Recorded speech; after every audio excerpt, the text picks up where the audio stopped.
Yung bahay ng kaibigan ko na bumibili ng pipino ko, pinuntahan ko siya rito kasi tinuturo kung saan yung bahay nila. So first time po pumasok dito sa part na to. Yung tabi pala ng bahay nila is yung bukid. Ang ganda, oh. Ganda, no? Tapos yung tubo, ang ganda, oh. Tapos hanggang dito, hanggang dito. Ang ganda. Ang ganda talaga ng tanawin. Ang ganda ng tanawin natin. Ayun, may nagabono dun, oh. Tapos yun, ang ganda pala ng tanawin. Ayun, may sasakyan pa dun. Pumasok ko, nakita natin yan. Saan ba yun? Yun, oh. Kita natin, ganda, no? Ang ganda. Oo, pumunta ako sa bahay ni Medi. Dinambala niya ni Medi man. Ayaw, Medi. Arada si Medi? Wala da sa? Yan, pumunta tayo dito sa bahay ng kaibigan ko si Medi. Si Medi ay may kwento to eh. Yung si Medi siya ang may-ari ng dating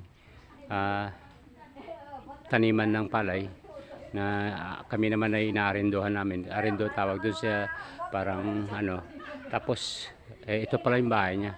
Ang ganda, no? Ang ganda ng bahay niya. So, ito yung paligid ng bahay niya. Ang ganda pa ng kanilang halaman, no? Ang ganda, no? Ano? So, makita natin dyan. So, kita natin dyan. Ang ganda, no? Yung mga halaman din yan.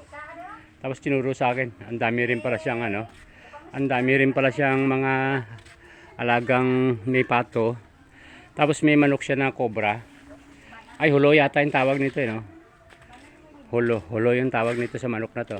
Ay, wala ba kayong aso dito? Ano, oh, may manok siya, oh. Tapos may bubong. Ayun, may manda, ha? Ano, din si Medi, oh. Ay, hindi man si Medi, pangita ko, ang bata ya si Mila. Aradas, ha? Ate, sinong tao na? Okay. Oh, sige. Wala daw tao. So, gawin natin is next time na lang, no? So, subaybayan na lang natin yung bawat isa sa asin. So, thank you. Panunood ninyo. Thank you.